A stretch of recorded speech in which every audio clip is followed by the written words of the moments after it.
नमस्कार, मैं हूं डॉक्टर मुनेश अरोड़ा।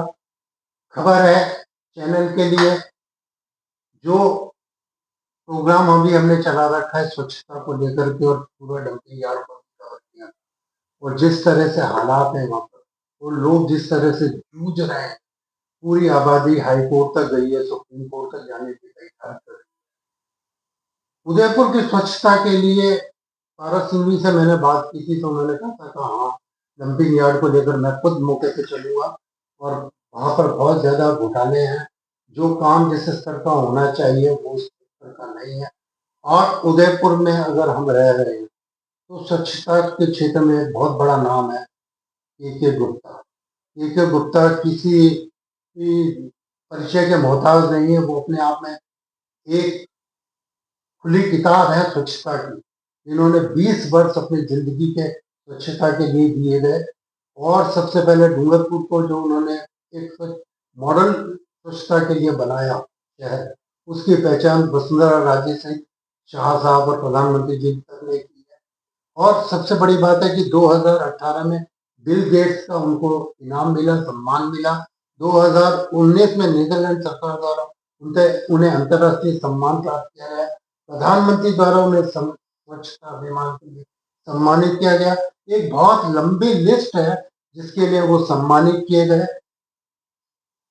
आज जब उदयपुर की स्थिति खराब है तो क्या के गुप्ता साहब उसके बारे में सोचते हैं, क्या करना चाहते हैं, वो जानकारी हम ले लें। तो सबसे पहले मैं दो चीजें और बता दूं कि जो स्वच्छता अभियान से पहले सन 2025 मार्च में उन्हें उदयपुर के अंदर न्याय मित्र बनाया गया और 15/9/2021 को UIT-1 नगर निगम में स्वच्छता के लिए उन्हें एज ए गाइडर अपॉइंट किया गया था कि वो गाइड करें कि उदयपुर कैसा स्वच्छ शहर हो। इसके अलावा राजस्थान के अन्य शहरों के लिए भी उन्हें गाइड बनाया गया था। इसके साथ 2017 में गुप्ता साहब को ब्रांड एम्बेसिडर राजस्थान का स्वच्छता के लिए बनाया गया था। ये तो एक बहुत छोटा परिचय है। इसके अगर उनके डिटेल में जाएंगे तो बहुत लंबी फहरिस्त है उनकी स्वच्छता के अंदर किए गए कार्यों की। गुप्ता साहब, आपका हमारे चैनल पर स्वागत है। गुप्ता साहब, सबसे पहले ये बताइए कि जो स्वच्छता अभियान प्रधानमंत्री द्वारा चलाया जा रहा है उसको लेकर आप क्या कहेंगे, क्योंकि आपके हिसाब से जो प्रधानमंत्री का स्वच्छता अभियान है वो अलग है और जो हम सोचते हैं आम नागरिक की तरह से वो स्वच्छता अभियान अलग है। उस पर थोड़ा प्रकाश डालिए। सबसे पहले तो मैं डॉक्टर मुकेश जी अरोड़ा साहब का बहुत बहुत स्वागत करता हूं कि आपने आज जिस विषय को लेकर मुझसे चर्चा कर रहे हैं वो विषय देश के 142 करोड़ लोगों के लिए महत्वपूर्ण है। जी सर। आपका बहुत बहुत आभार। स्वच्छता की अगर बात करूं तो एक बात जरूर मैं पूरे विश्वास के साथ कह सकता हूं कि दुनिया में इससे बड़ा और अच्छा काम कोई है ही नहीं। जी सर। देश के यशस्वी प्रधानमंत्री बार बार संदेश देते हैं कि देश को विकसित देश बनाना है या समृद्धशाली देश बनाना है। और यहां तक कि प्रधानमंत्री ने कहा है कि आजादी के 100वें वर्ष 2047 में अगर हम हिंदुस्तान को विश्व गुरु बनाना चाहते हैं तो बिना स्वच्छता के कोई भी कार्य संभव नहीं है। इसलिए स्वच्छता की ताकत को मुझे बताने की आवश्यकता नहीं है। एक बात जरूर बताऊंगा आपके चैनल के माध्यम से, जो श्रोता इसको देखेंगे सुनेंगे, लोग ये जानते हैं समझते हैं कि स्वच्छता वहां जहां रहती है वहां बीमारियां नहीं होती, लेकिन एक बात को भूल जाते हैं कि जहां स्वच्छता होती है वहां लक्ष्मी जी का वास होता है। हाँ, दिवाली अभी गई है। अभी दिवाली गई है। मैं मानता हूं कि देश के जितने भी लोग हैं, छोटे बड़े, अमीर गरीब, मध्यम परिवार, सबने अपने घरों को सजाया, संवारा, रंग रोगन किया और लक्ष्मी जी की पूजा की। तो स्वच्छता की ताकत तो हम समझ ही रहे हैं कि लक्ष्मी जी को प्रसन्न करने के लिए हमने हमारे घरों को साफ सुथरा बनाया। और ये भी सत्य है कि देवी देवता वहीं रहते हैं जहां स्वच्छता रहती है। बिल्कुल सही है। और देश के यशस्वी प्रधानमंत्री ने ये बात कई बार भाषणों में और 2 अक्टूबर 2014 को जिस तरह से कही है उसे समझने की आवश्यकता है। और आज देखिए कितना बड़ा नेटवर्क इस स्वच्छ भारत मिशन पर लगा हुआ है। देश के गांव में रहने वाले अंतिम छोर तक स्वच्छता को पहुंचाने का लक्ष्य लेकर हमारे देश के यशस्वी प्रधानमंत्री काम कर रहे हैं। मुझे कई बार जब मैं जाता हूं बाहर तो लोग मेरी बहुत खातिर तवज्जो करते हैं, सेवा करते हैं, क्योंकि मैं स्वच्छता का दूत हूं और स्वच्छता का जादूगर भी हूं। अपने आप को जादूगर मानता हूं।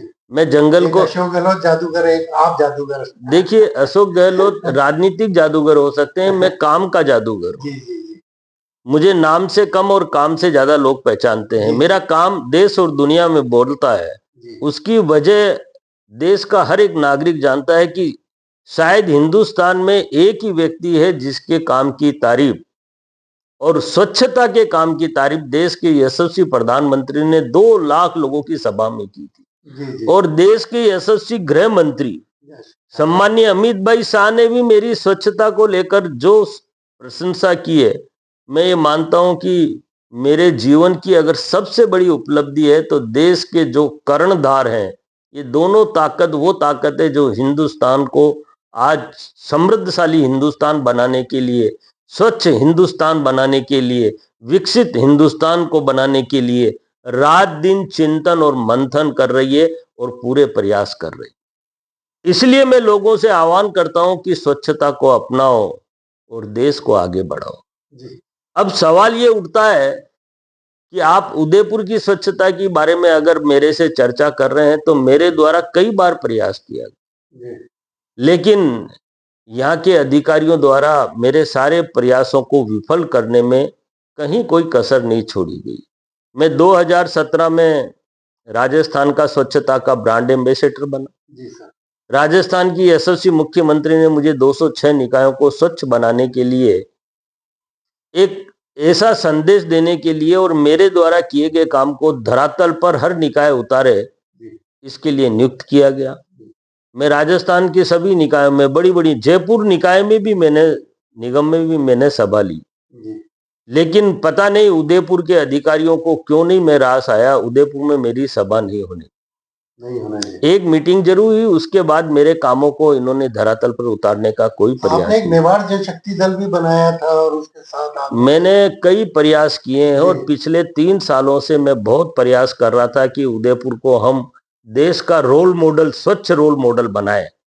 और उसी को लेकर देखिए, कुछ दिन पहले मार्च के अंदर मेरे पास माननीय न्यायालय ने मुझसे पूछा था क्या आप उदयपुर के लिए न्याय मित्र बनने तैयार हैं, और मैंने सहज उसको स्वीकार किया था कि मैं न्याय मित्र बनने तैयार हूं। और मुझे IIM से एक रिट दायर की गई थी, एक न्यायालय में वाद दायर किया गया था, हाई कोर्ट का नहीं, यहाँ लोक अदालत में, और मुझे न्याय मित्र का काम करने के लिए न्यायालय ने आदेश किए।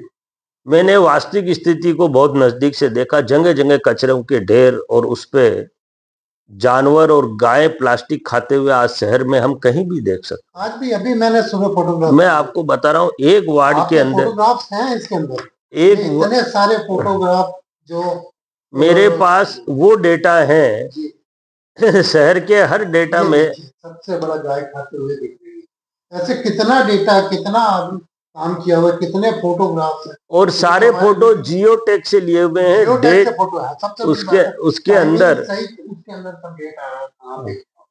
तो इतने सारे फोटोग्राफ ये दिखाए। अरोड़ा जी, मेरा कहने का मतलब ये है कि मेरे द्वारा जब न्याय मित्र मुझे 7 मार्च को न्यायालय ने बना दिया था, मैंने अथक प्रयास किया मीटिंग करने के लिए, लेकिन अधिकारियों ने मेरी मीटिंग नहीं होने दी।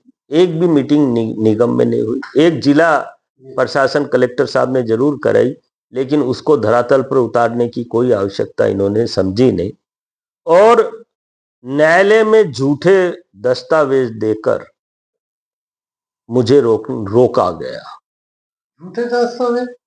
अब ये दस्तावेज की कहानी बहुत गंभीर है और इसको मैंने माननीय CBI और ED से जांच कराने के लिए, झूठे दस्तावेज आपके खिलाफ? मेरे खिलाफ नहीं, उन्होंने बताया कि कचरा यार्ड के अंदर जो आग लग रही है, जो नियमित आग लगती है, वो आग नहीं लग रही है। वहां पर कचरे का निस्तारण हमारे द्वारा एक कंपनी के माध्यम से कराया जा रहा है, और वो कंपनी गीले और सूखे कचरे का जो अलग अलग कचरा आता है, गीले कचरे से बायोगैस प्लांट में हम गैस बनाते हैं, खाद बनाते हैं, और जो सूखा कचरा है वो टेरोसोनोमी कंपनी कोई है, उसके माध्यम से एमआरएफ प्लांट के द्वारा सेग्रीगेट किया जाता है कचरे को, सूखे कचरे को छटनी की जाती है, और उसमें जो आरडीएफ निकलता है उसको सीमेंट फैक्ट्री भेजा जाता है, और जो धातु निकलती है उसको बाजार में। शपथ पत्र आए हैं? हाँ, ये शपथ पत्र है। और वहां की स्थिति बिल्कुल विपरीत है। कचरा यार्ड की अगर कोई स्थिति देख ले तो उसके रोंगटे। मैं आपको एक बात और बता दूं, आईआईएम इंस्टीट्यूट ने 2023 से लेकर अब तक निरंतर प्रयास किए हैं, क्योंकि जब ये धुआं आग लगती है और गंदगी में आग लगती है तो मरे हुए जानवर और सड़ान पूर्वक जो गंदगी में आग लगती है उसके धुआं, जो जहरीला धुआं है, आज भी वहां पर रहने वाले 5,000 लोग इस धुएं से पीड़ित हैं, जिन्होंने एनजीटी के अंदर न्यायालय से भी आदेश कराए थे, और न्यायालय ने प्रदूषण डिपार्टमेंट भी उसमें इन्वॉल्व रहे, कोठारी जी। न्यायालय ने एनजीटी को डायरेक्शन दिए थे, एनजीटी ने प्रदूषण विभाग को डायरेक्शन दिए थे कि आप इसकी मॉनिटरिंग करेंगे और इस कचरे में आग नहीं लगे, इसके लिए पाबंद किया था। लेकिन प्रदूषण डिपार्टमेंट ने भी नगर निगम को ही प्रभारी बना दिया। बिल्ली को हाथ में दूध की रखवाली। जो आदमी, जो विभाग गलती कर रहा है उसी को वापस जिम्मेदारी दे दी। आज कचरा यार्ड की स्थिति है, वहां सैकड़ों गाय भैंस प्लास्टिक की थैलियां खा रही है, गंदगी खा रही है और मर रही है।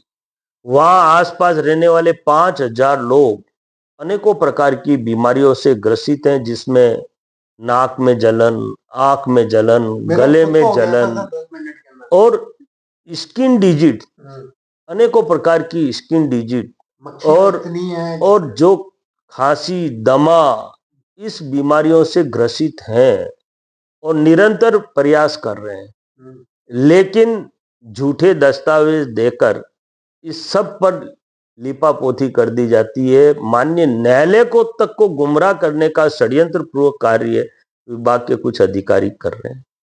मेरे द्वारा जो जांच के लिए लिखा गया है ईडी, सीबीआई, और मैं अभी बहुत जल्दी जाकर एनजीटी डिपार्टमेंट के अध्यक्ष से भी मिलूंगा, माननीय मंत्री महोदय से भी दिल्ली जाके मिलूंगा, मुख्यमंत्री जी को भी इस बात को पूरा विस्तृत रूप से मैंने 100 पेज का दस्तावेज बनाकर सभी को रजिस्टर रेडी भेजा है। मुझे पूरा विश्वास है कि जो काम मैं हाथ में लेता हूं उसको करके छोड़ता हूं, और ये बलीचा को स्वच्छ बनाकर रहूंगा, इसमें संदेह करने की आवश्यकता नहीं। देरी हो सकती है, और जो शहर के अंदर चारों तरफ गंदगी फैल रही है, हर वार्ड के अंदर कचरे के ढेर लगे हुए हैं, और जो जानवर खा रहे हैं, ये हम सब के लिए दुर्भाग्यपूर्ण स्थिति कही जाए।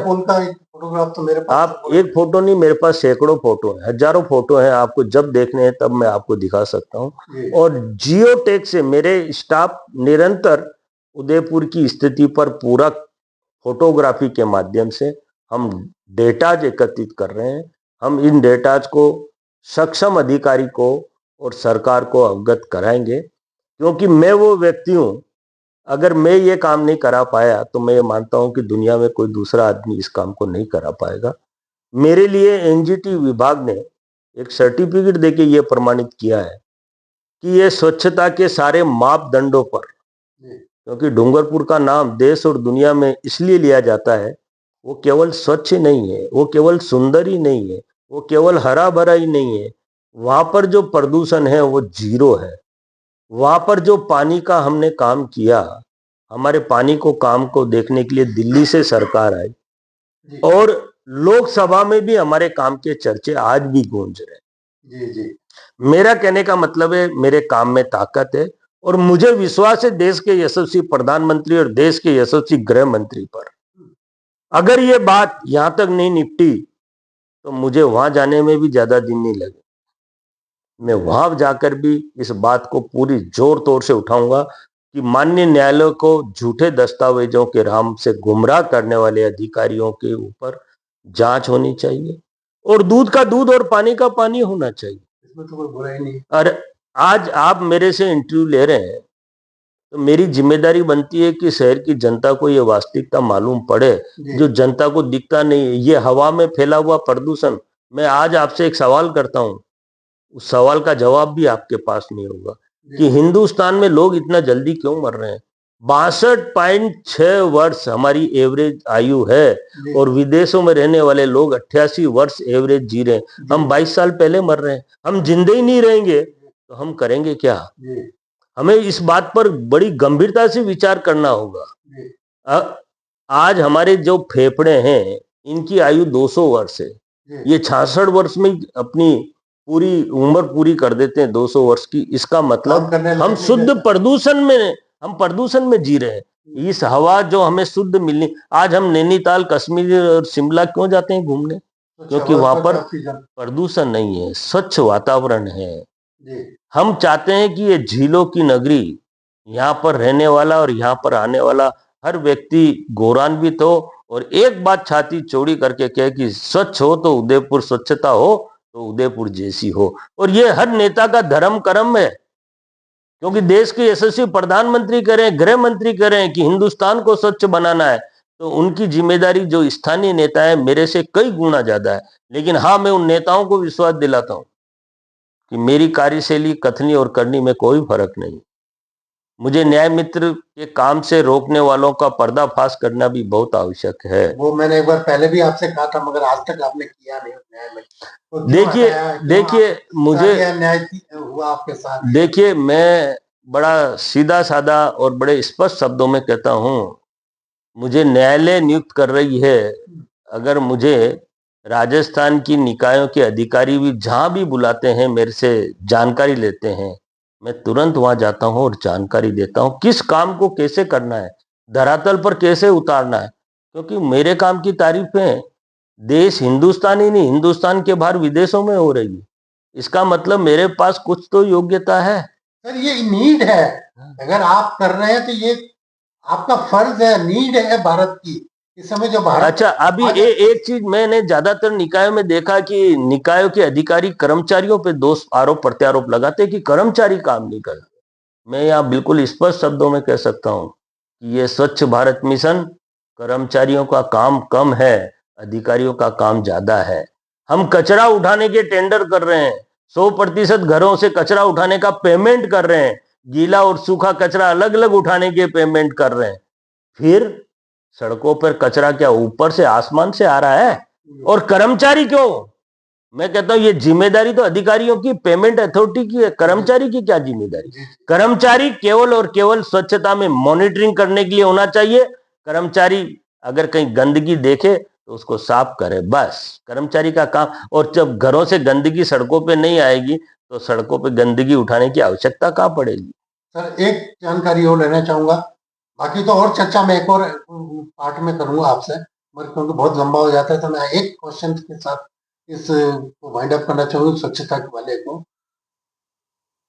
उदयपुर डंपिंग यार्ड आपने देखा, उसके दोनों तरफ पहाड़ियां हैं और बीच में एक वाटर बॉडी है। 1947 का जो सुप्रीम कोर्ट के आदेश है कि उसकी स्थिति को कायम किया जाए, नदी नहरें चैनल्स को बंद नहीं किया जाए, मगर जो कचरा जल रहा है उसी के अंदर जल रहा है। मैंने वहां के फोटोग्राफ दिखाए हैं वहां पे। तो एक जिम्मेदारी आपकी ये भी तो है कि वाटर बॉडी जो खत्म हो रही है उदयपुर के डंपिंग यार्ड, उसको कैसे बचाया जाए? अरोड़ा जी, देखिए, पहली बात तो कचरा जलना नहीं चाहिए। दूसरी बात, कचरा पड़ा हुआ नहीं होना चाहिए। हमने लेगेसी वेस्ट, पुराने कचरे के डिस्पोजल करने का करोड़ों करोड़ों रुपए हमने पेमेंट किया है सरकार ने। अगर पारदर्शिता से उस काम की भी जांच हो जाए ना, तो बहुत सारी अदृश्य चीजें निकल कर आएंगी। कारण बड़ा स्पष्ट है कि ये जितने भी कचरा यार्ड हैं, सरकार का विजन बिल्कुल क्लियर है कि कचरा यार्ड में कचरा नहीं होना चाहिए। और कई जगह नहीं भी है, ऐसा नहीं है कि खाली ये उदयपुर के लिए नियम कानून है। जब पुराना कचरा सारा उठ गया, नए कचरे का आप करें, हम ट्रीटमेंट कर रहे हैं, गीले कचरे से गैस बना रहे हैं और सूखे कचरे को हम MRF प्लांट के द्वारा उसका डिस्पोजल कर रहे हैं, तो ये कचरा आ कहां से रहा है? ये आज लाखों टन कचरा फैला हुआ है चारों तरफ, फिर उसमें धुआं निकल रहा है। ये धुआं निकलना अपने आप में एक शंका पैदा करता है। सर धुआं निकलने का मतलब उस कचरे को खत्म करना है, जीरो करना है। मैं आपके वाटर बॉडी के लिए एक बात जरूर आपके ध्यान में लाना चाहूंगा कि जब ये कचरा, गंदा कचरा यहाँ पड़ा हुआ है, मरे हुए जानवर यहाँ पड़े हुए हैं, बारिश का पानी जब इन पर बारिश पड़ती है तो ये सारे जितने भी सोर्सेज पानी के हैं उनको गंदा करता है, उनमें ये जहरीला पानी जाता है। देखिए, ये प्रदूषण बहुत जहरीला प्रदूषण है। और आपके जितने भी सोर्सेज हैं, नदी नाले में जब ये पानी मिलेगा तो नदी नालों को तो प्रदूषित करेगा ही, धरती को भी प्रदूषित करेगा। ये पानी धीरे धीरे धरती में जाएगा और धरती में जो पीने का पानी हमारा जो वेनों में चल रहा है उसमें भी ये जहर घुल जाएगा और आने वाला समय में आएगा, आम जन के लिए एक खतरनाक साबित होगा। हमने एक देखा है, मार्बल डंपिंग यार्ड बना था अपने चित्रकूट नगर के ऊपर, उसकी वजह से आज तक पूरा एरिया प्रभावित है, पानी वहाँ का पूरा गंदा हो गया। और यही हालत अब बलीचा की हो गई है, क्योंकि वो जो आप कह रहे हैं पानी जलने से कचरा नीचे जा रहा है, वो भी गंदा कर रहा है। गुप्ता साहब, आपका बहुत बहुत धन्यवाद हमसे बात करने के लिए। उम्मीद है कि आपके प्रयास से शायद उदयपुर की जनता को कुछ राहत मिले। आप जैसा कह रहे हैं हाई कोर्ट जाएंगे, सुप्रीम कोर्ट जाएंगे, जितनी एनजीटी है वहाँ केंद्र सरकार के पास और जो एजेंसीज हैं जितनी, उनमें अपना काम कर रहा है। जो जिस तरह से दुरुपयोग हो रहा है पर्यावरण को लेकर यहाँ पर, उसको रखेंगे। आपने हमें समय दिया, गुप्ता साहब, बहुत बहुत धन्यवाद। आपका भी अरोड़ा जी बहुत बहुत धन्यवाद। आपने बहुत अच्छे सवाल उठाए हैं और मैंने भी प्रयास किया है जो वास्तविकता है उससे आपको और आपके चैनल के माध्यम से आम जन को हम ये जानकारी दे सकें कि गलत को समझें और उसे रोकने का प्रयास करें। एक इंटरव्यू सर आपका और ड्यू रहेगा पॉलिटिकल इश्यूज के ऊपर, पॉलिटिकल आपकी जो जीवनी रही है उसको लेकर के, वो मैं जल्दी आपसे पुनः मिलूंगा। बहुत बहुत धन्यवाद। आभार।